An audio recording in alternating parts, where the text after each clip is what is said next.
आइए देखते हैं, मजा आएगा। ईडी का जिस तरह से एक रवैया है विपक्षी नेताओं पर, वो क्या सही है क्या? 800 से ज्यादा तृणमूल कांग्रेस के कार्यकर्ता कर्मियों की लिस्ट दी गई है, उनको भी अभी घेरे में डाल दिया गया है। कि जिस राज्य में आप इतने लंबे समय से सत्ता में हैं, वहां आप चुनाव नहीं होने दे रहे। बिना चुनाव के आप 3 से 77 पर पहुंच गए। क्या बात कर रहे हो शिवम भाई? ये चुनाव बिना लड़े अभी तक इनकी 3 सीटों से 77 तक पहुंचे, बिना चुनाव में जनता के वोटों के। इनका बोलने का मतलब है चुनाव नहीं हुआ, जनता ने इनको नकार दिया। सच्चाई ये है। और अभी भारतीय जनता पार्टी बौखला गई है क्योंकि इनकी बैसाखी पर चल रहे हैं ये। सुप्रीम कोर्ट की टिप्पणी से क्या आपको फर्क पड़ेगा, इसका जवाब अभी तक आपने स्वयं प्रकाश जी नहीं दिया हुआ। सुप्रीम कोर्ट की टिप्पणी बहुत हुई है, सुप्रीम कोर्ट के फैसलों पर चुनाव नहीं होता है। सुप्रीम कोर्ट की सुनवाई की वक्त में सोचेंगे तब कहा उन्होंने कि जब होगा तब सोचेंगे कब? सुप्रीम कोर्ट के गो हेड से चुनाव हो रहा है, ये सारा जब जब जब जब लोकतंत्र की हत्या हो जाएगी तब सोचेंगे। A few moments later. मालिक वो देखो। आप भ्रष्टाचार के मुद्दों की बात करते हैं, सबसे ज्यादा भ्रष्टाचारी तो भारतीय जनता पार्टी के नेता लोग हैं। हेमंत बिस्व शर्मा, अजीत पवार जी चले गए, जिनका नाम प्रधानमंत्री जी ने स्वयं रखा था, शुभेंदु अधिकारी, कितने नेताओं का नाम लूं मैं? पहले तो आप मुझे इस बात पर प्रतिक्रिया दे दीजिएगा स्वयं प्रकाश पुरोहित, जो सुप्रीम कोर्ट ने आज कहा है उस पर प्रतिक्रिया दे दीजिएगा। मुद्दा किस बात को लेकर था कि ममता बनर्जी ने जो आईपैक पर रेड हो रही थी उस वक्त जाके मुख्यमंत्री वहां पर खड़ी हो गई, और ईडी का आरोप था कि जो सबूत थे, जो कंप्यूटर के हार्ड डिस्क या बाकी सारी चीजें थी, वो लेकर वो चली गई वहां से। अब सुप्रीम कोर्ट ये सवाल उठा रहा है कि क्या ये ठीक है, ये गलत है, वो कह रहा है ये लोकतंत्र पर हमला है। फैसला दिया है। नहीं, सुप्रीम कोर्ट की टिप्पणी आई है, कोई फैसला नहीं आया है, अगली सुनवाई पर टाला जा रहा है। मगर क्या मुझे बताइए, ईडी का जिस तरह से एक रवैया है विपक्षी नेताओं पर, ये गड़बड़ है बाबा। वो क्या सही है क्या? 800 से ज्यादा तृणमूल कांग्रेस के कार्यकर्ता कर्मियों की लिस्ट दी गई है, उनको भी अभी घेरे में डाल दिया गया है। नरेंद्र मोदी और अमित शाह की सरकार ने पश्चिम बंगाल वोटिंग से एक दिन पहले इस तरीके की टिप्पणी आपके लिए भारी नहीं पड़ेगी।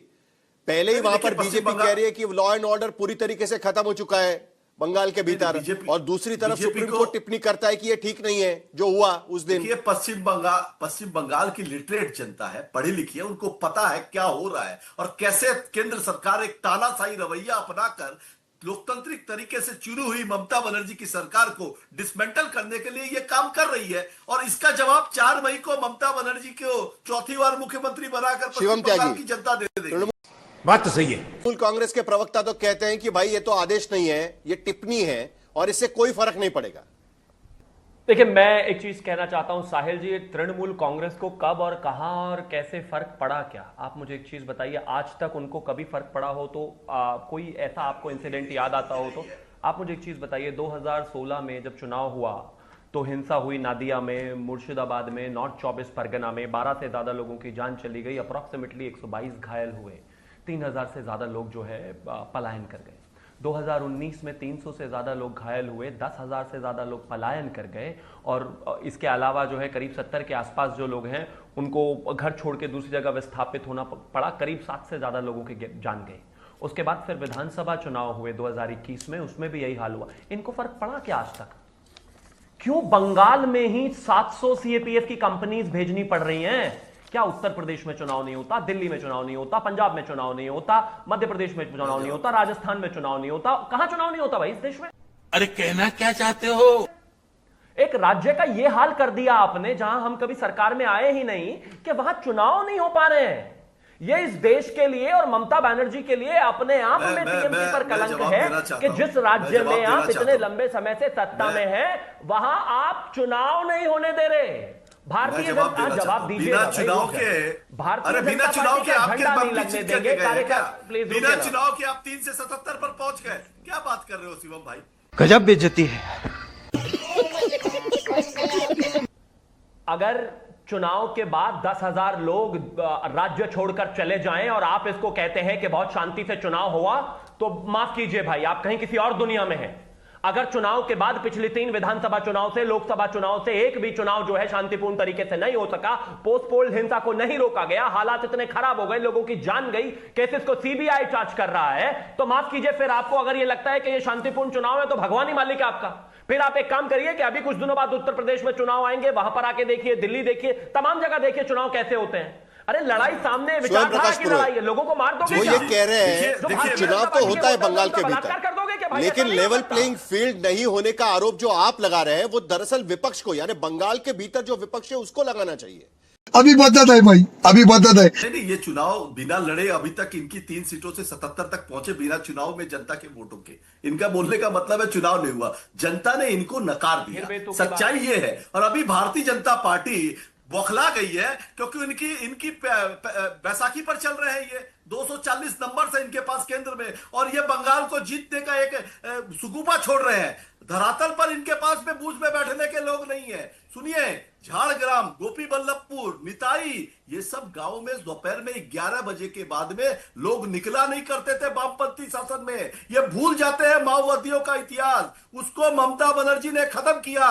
जिस इलाके में नरेंद्र मोदी ने मूड़ी खाई है ना, जहां पे डेवलपमेंट की बात हो रही है, वहां पर जो पिच रेडी है वो ममता बंदोपाध्याय की हुई है। सही पकड़े हैं। मगर ममता बनर्जी और ममता बंदोपाध्याय के टाइटल में लॉजिकल डिस्क्रिपेंसी खोजने वाले शिवम त्यागी या भारतीय जनता पार्टी के नेताओं को यह नहीं पता चलता है कि 27 लाख लोगों के नाम लॉजिकल डिस्क्रिपेंसी के नाम पर उन्हें वोट देने के अधिकार से छीन लिया गया। चुनाव आयोग वाले मुद्दे पर मुझे आना है। सुप्रीम कोर्ट ने कभी इस पर नहीं कहा, लेकिन अभी तक आपने इस बात का जवाब नहीं दिया। जो बात हम नीचे चला रहे हैं, सुप्रीम कोर्ट की टिप्पणी से क्या आपको फर्क पड़ेगा, इसका जवाब अभी तक आपने स्वयं प्रकाश जी नहीं दिया हुआ है।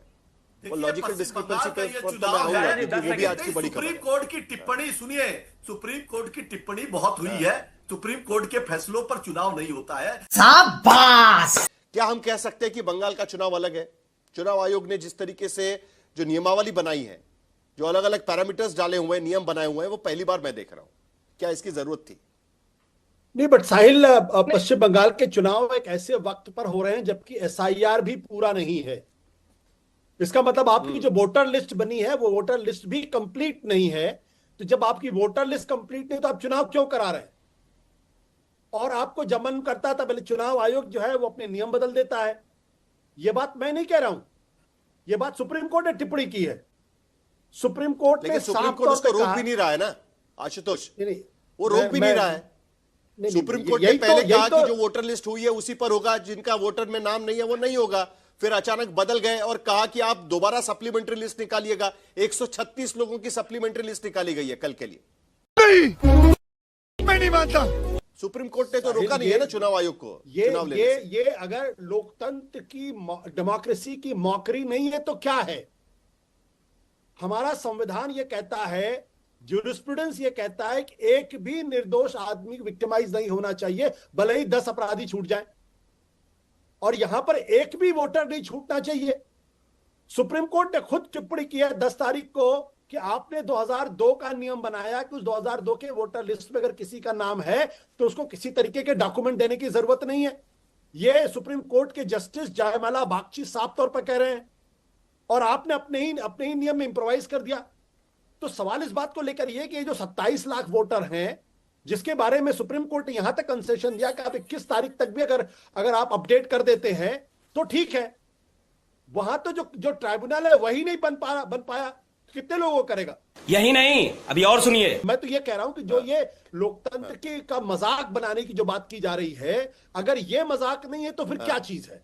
कि जब वोटर लिस्ट कंप्लीट नहीं है, 27 लाख वोटरों के नाम आपने डाउटफुल कैटेगरी में डाल दिए हैं, और पूर्व मुख्य चुनाव आयुक्त तो ओपी रावत ने साफ तौर पे कहा है कि अगर किसी कॉन्स्टिट्यूएंसी में मान लीजिए कि 7,000 से कैंडिडेट जीता है और वहां वोटर लिस्ट में से जो नाम डिलीट किए वो 10 लाख के आसपास है, जो अभी कंसिडरेशन में है, तो फिर वहां पर क्या होगा? यह बात तो सुप्रीम कोर्ट ने कहा ना, अगर वैसी स्थिति होगी तो हम सोचेंगे। तब सुप्रीम कोर्ट की सुनवाई की वक्त में सोचेंगे तब कब? कहा उन्होंने कि जब होगा तब सोचेंगे कब? सुप्रीम कोर्ट के गो हेड से चुनाव हो रहा है, ये सारा चीज। जब लोकतंत्र की हत्या हो जाएगी तब सोचेंगे।